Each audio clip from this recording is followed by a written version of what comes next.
This episode is brought to you by Progressive Insurance. Do you ever think about switching insurance companies to see if you could save some cash? Progressive makes it easy. Just drop in some details about yourself and see if you're eligible to save money when you bundle your home and auto policies. The process only takes minutes, and it could mean hundreds more in your pocket. Visit Progressive.com after this episode to see if you could save. Progressive Casualty Insurance Company and Affiliates. Potential savings will vary. Not available in all states. With the new MyLowe's Pro Rewards American Express card, earn 3 points per dollar spent on Lowe's qualifying purchases for the first 6 months after card account opening. Plus, save 5% every day on eligible purchases at Lowe's and earn points on eligible purchases everywhere else Amex is accepted. Card members get more at Lowe's. Subject to credit approval. 5% can't be combined with any other offer. Exclusions and restrictions apply. Points subject to loyalty terms at Lowe's.com/terms and credit reward terms at Synchrony.com/MLPRA-terms. Visit Lowe's.com/business credit. Every team, every topic, everywhere. This is Believe.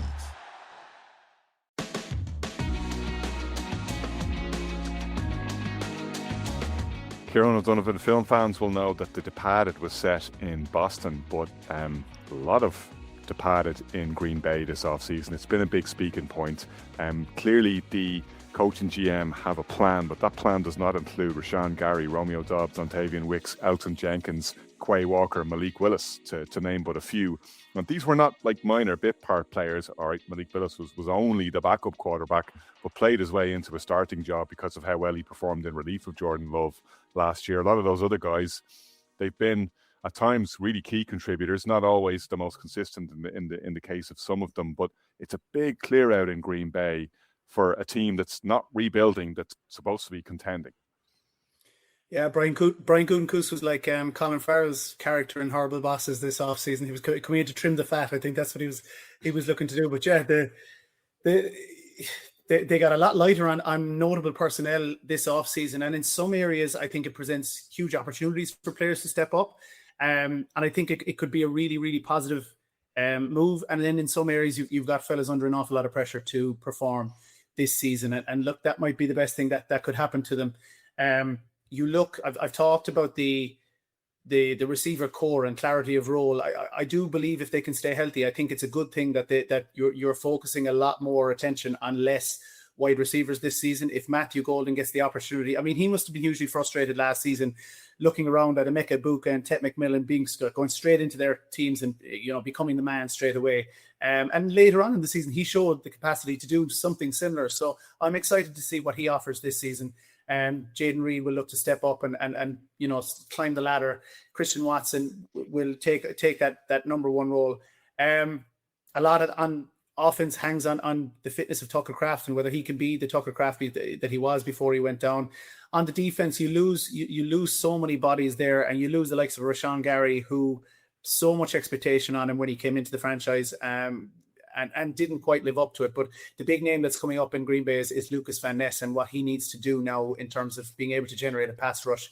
In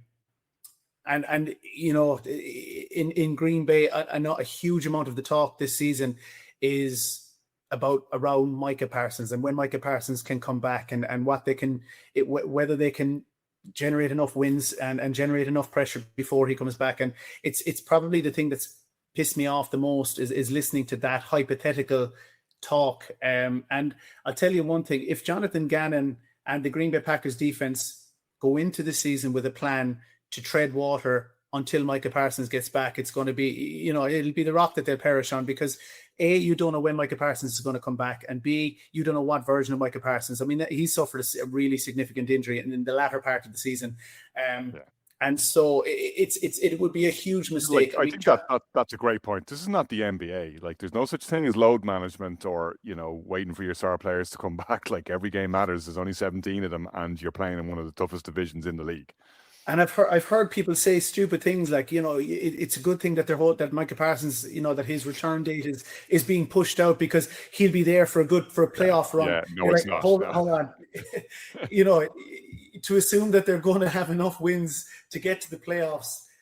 And to assume that he's going to come back as 100% Micah Parsons in game one and just tear it up. Like, that's... Yeah, so one of the biggest surprises, you talked about all these guys going out the door. One of the biggest surprises so far has been the fact that they haven't gone out and really been aggressive in trying to get somebody else in to generate a pass rush. I know they brought in defensive tackle, they brought in linebackers, but I thought that they might be in the market for even a Jadeveon Clowney, a Josh Sweat, and those things could still happen before the season starts. I would be shocked if they don't make a play to try to get somebody in. But like a lot is said about the fact that they couldn't win a game after Micah Parsons' injury last season. But a lot of the problems with the Packers as well, I think, come down to the offensive line. And there was so much uncertainty on the offensive line. You had Aaron Banks came in last season, and there was a bit of movement to put him in his position. Now, the Packers have been an offensive line factory. They've almost been the staple of what it takes to create good offensive line play over the last 2 decades. So last season was a bit of an outlier, if you want. But that offensive line has to get better, because in the latter half of the season, when push came to shove, at times it looked like Matt LaFleur didn't know what he was doing. At times he didn't know whether they wanted to run the ball or throw the ball. But I think what it came down to was the fact that they were under so much pressure from that uncertainty on the offensive line that they could do either when push came to shove. So you really, really have to shore that up. And then that creates its own opportunities. And then on the defensive side of the ball, the pass rush and not generating pressure. I mean, I don't even care too much about sacks. It wasn't a lack of sacks that hurt the Packers at the end of the season in big moments. I've got the Bears games etched in my mind. It's not being able to generate enough pressure to put pressure on the quarterback, and then the quarterback has time to throw, and you got busted coverages back there in the secondary. So you look at what they've done in the secondary. You hope that Cisse or St. Houston and a couple of those guys that they brought in can shore up that secondary as well. But look, a huge amount of potential in Green Bay. Again, like all the other teams in the NFC North, but there are questions literally everywhere. When you talk about the injury to Parsons, you also wonder whether Tucker Kraft can be Tucker Kraft. I mean, I do think he was trending towards being one of the top 5 tight ends in football, and you really hope that he can get back to that quite quickly. He's quite confident. I think his timeline is much more positive than Parsons at the moment. But again, when you've got a guy that's so physical, you saw what injuries did to Rob Gronkowski throughout so much of his career. He was in, he was out, he was in, he was out. So you just hope that he can be the best version of himself. And I think the Packers, I think they can be very, very exciting offensively. I do think they need to. Matt LaFleur now needs to give Jordan Love, especially again with the uncertainty in the run game, and we don't know who we're going to see in the backfield again, off-field issues that you just don't want to get into right now. But I think the simple answer is give Jordan Love the keys to the car now and say, look, this is your offense. We need to drive on. We need to be aggressive.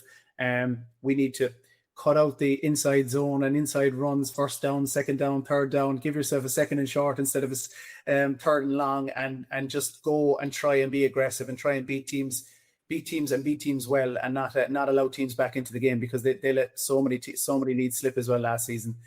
Shane famously mentioned that Cowboys game that we were watching together in the middle of the season.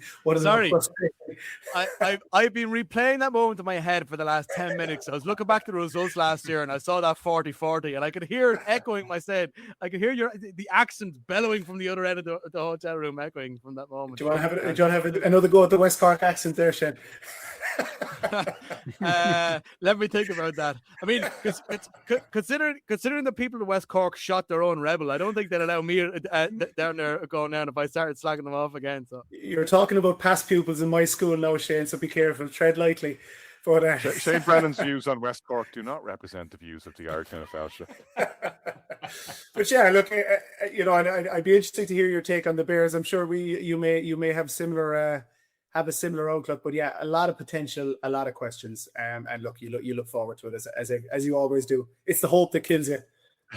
Shane, Kieran was saying he didn't want to get into hypotheticals, but let's have a little bit of fun here, because the NFL is all about what ifs if your team doesn't end up winning the Super Bowl. And you mentioned the Dallas game, which is a good place to start. The Denver game, we've talked about it at length, the one in which Micah Parsons got injured. The Bears game, you're an onside kick and a miraculous throw to DJ Moore away from locking up the division right there. Effectively, things could have been so different for the Packers last season. I was actually, have to say, kind of shocked by the level of clear out in the offseason, because the Parsons trade told us that they certainly believed they were that close, and they looked that close for long parts of last season. So, it didn't look like it was going badly wrong. which makes me think like the Packers don't do knee-jerk. They build famously well through the draft. They don't act rashly, and if they felt that surgery was required, you have to believe that that there was a sufficiently gaping wound that they felt they needed to close in order to get ready for this season in the way they wanted. Well, I remember sitting here after week 2, and look, we all get so excited when the NFL comes back that we sort of sit back and sort of I was making these exclamations. And I said that I found it very difficult to see after 2 weeks last year how anybody could go and defeat this Packers team. And then the following week they turn up and the Browns beat them 13 points to 10. You know, after such a strong, dominant defensive performance, I thought Love was starting to clean up his act in terms of interceptions. And I think what you're seeing with the way that the people in the Packers organization are reacting to this is understanding that one thing that they've not gotten well, even though as Kieran said, that they're a talent they're a factory for offensive line talent. They've never been found really wanting in offensive skill position talent. Even if Aaron Rodgers has never fully given what he wanted, it's not like they've had to work with a no-name offense. The defense is generally well constructed, and I think LaFleur can come up with some pretty good schemes. But timing has been their big problem. They'll never peak at the right time. They never come together at a moment when they need to make a push for a division or they're getting into the playoffs. So yes, they've had a couple of playoff wins against the grain. A different Cowboys game a couple of years ago, of course, being a great example of that. And this makes me wonder, if we're in the world of hypotheticals here, does this Micah Parsons injury situation, and look, I don't think, even if he is coming back for week 1, he's not going to get full reps. We're not going to see a full strength. We've seen players go out with an injury like this and they're not themselves for the entire season before they come back. And I'm not trying to dampen Packers' mood here. I think, is just a reality situation. But if he's forced to either be in reduced form or not playing in the first half of the season, does that force the Packers then to put extra significant thought into how they coach their defense, to properly think about how they're using their talent, and then for Parsons to come in, warm up for when it matters after Thanksgiving, and then going into the playoffs? And when you look at their schedule as well, the NFC North are paired to the NFC South this year, which makes it slightly easier. The games against the other teams in your divisions are never going to be easy. What? The NFC South, can you know we're hammering there? NFC South doesn't need a hammering. Watch the Buccaneers go and win the Super Bowl now next year, and we'll all be eating humble pie. Well, they're also paired with the AFC East, which is a bit of a sort of 2-2 division in terms of 2 good teams, 2 bad teams. Although, if you believe Kieran and Craig over the last few weeks, you swear that by the time the Packers played the Patriots on the 8th of November, the Patriots would have only won 1 game. But we'll come back to that. But I think it is worth that clip as well. And the 1-8 Patriots travel to the. Yeah, I'm digging my own grave here. But it is interesting that, like, outside of their divisional matchups, which are going to be difficult anyway, that the only really tough road game that they have on their schedule is at the LA Rams in that Thanksgiving Eve game. So it's there for them to patch together. If it they're probably going to end up similar to the Browns last year. You're looking at a couple of games in the early part of the season. Ironic enough, on the road against the Buccaneers, as much as we were slagging off the NFC South, as being a couple of the ones in the early part of the season where timing could be tricky. And let's be fair about this: the fact that they played the Bears twice in 3 weeks in the tail end of the season last year probably didn't help their timing in a way that it really helped the Bears' timing by the time they end up facing off in the playoffs. I know the Bears didn't win both of those games, but in terms of the rhythm of the season, that rivalry stretched out now. One is in Christmas Day, and the other is in early October. So that changes even that part of their season. So I don't know. I think if they're smart enough, and if Love doesn't throw the ball away as much as he did a couple of seasons ago, which I think he is improving on, if they stay lucky with injury. And if Micah Parsons comes back in a situation where he's playing more and is fit, and I know we're not low managing players here, but when it comes to a talent like Micah Parsons, I definitely take him for full snaps in November and December, and just forget about it in September, and try to put the workload on the other defenders before some other guys end up getting injured. And then Micah Parsons is going to have a hole to fill anyway. I think that actually might help Green Bay's timing here, because, look, there's a potential to win a Super Bowl here. The amount of headlines we can write about Love winning the Super Bowl on Valentine's Day is already pre-written if they get that far. You have to wonder where the destiny is going to carry them there. But, yeah, I think I think there are a few parts of the way that they sort of build into the season is going to be key here, because they peaked very early last year. I think that's fair to say. Craig, we've talked about other teams in the division and about how the pressure weighs on them in different ways and what the expectation level is in among different fan bases and in different front offices. The expectation in Green Bay is and always has been to win a Super Bowl. And arguably they've regressed over the last 3 years rather than progressing towards that goal. If you looked at Shane mentioned the famous upset playoff win over the Cowboys, and they gave the 49ers a good rattle when they went in as a wild card a few years ago. And they haven't managed to win the division and put themselves in a position to have that home playoff game and not to have to play it on wild card weekend and even contend for the number 1 seed.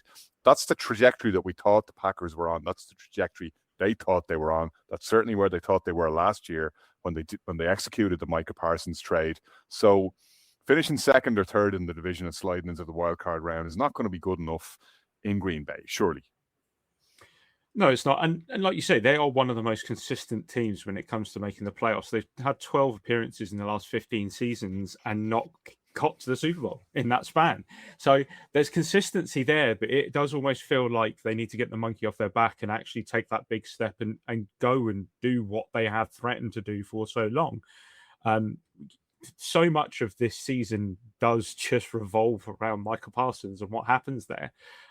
However, I was just looking at my notes for the Bears and the Packers, and I think I might be the Grim Reaper in this in this show, because all of my talking points seem to be very, very negative towards certain things. So the big thing for me for this Packers sort of team to be able to actually progress this season and go that way isn't so much focusing on the defense and what's going to happen with Parsons. And like Kieran rightly said, with that cornerback room, which needed to be improved on massively, it's actually the offense. And you start with the weapons that they've got. They're paying out $160 million in extensions to Christian Watson. They got Jaden Reed, Matthew Golden, who's obviously a second-year player. They got Tucker Kraft. They got Josh Jacobs. Those 5 players are the 5 players they're going to rest their laurels on for this entire season, along with Jordan Love. Like I said, $160 million in extensions to them.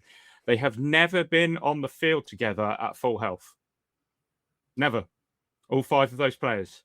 They have done it once in 2024. They did not do it in 2025 because of injuries. That is a hell of a lot of money to have on a group of players who might not even gel well together. And that is a massive, massive risk for this Packers offense. The big thing that they need to do is run the ball. And I think Kieran sort of mentioned it in the fact with Josh Jacobs and not knowing what's obviously happening there. That actually has a bigger impact on the Packers season than I think a lot of people seem to think about, because Jordan Love he's a strange quarterback when it comes to volume. When he has fewer than 30 pass attempts, his passer rating is about 105 and an EPA of around about 0.38, which is actually really, really good. But if he goes over 40 attempts, that passer rate drops down to 84%.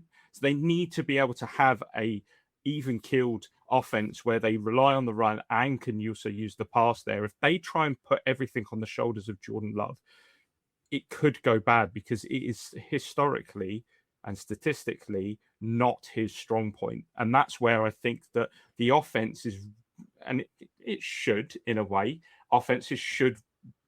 Can I make a statistical point here, which was underlined last year when we saw the Cardinals, when we saw Brissett setting the NFL completion record in a single game. Passing volume increases when your team is on the ropes, because you got to throw to get your way back into the game. So it may be that the games in which Jordan Love's production or his volume is increasing are games where the Packers are chasing the score. So we need to separate the signal from the noise there on that one. But it is an interesting point. Just to come in on that just a second as well, Craig, and sorry to cut across you. I think a lot of that represents a lack of trust from Matt LaFleur as well. And to Connor's point, a lot of those increases come at a time where they're desperate. And a lot of Packers fans want to see him throw early and often, more often. And while, okay, the percentages might be affected a little bit, you might give him more reps in those scenarios that you want to see. You want to see him more comfortable in later on, because what he's being forced to do late on in games when they're under pressure is things that he hasn't had a chance to do early on in the games and early on in the season. My only rebuttal to that is the fact that if you have a big quarterback and you want a quarterback that's going to be one of the best in the NFL, then that quarterback needs to perform in every sense of the play and not just at the ones where he's leading a game. The perfect quarterback will put teams on their back. You look at what Tom Brady does. You only have to look at that Falcons Super Bowl to see that he puts that team on his back and drags them through. If Jordan Love wants to be spoken about in the upper echelons of the quarterbacks in the league this year, then he has to try and turn that around. I'm not taking anything away from Jordan Love. He's the fifth best in both yards per play and points per drive since 2023. He is a very efficient quarterback. I just don't think that you can rely on him to do it by himself. I think you need to spread the load a little bit. Josh Jacobs can do that. I think he's a phenomenal running back, but it's whether he's going to be available or not.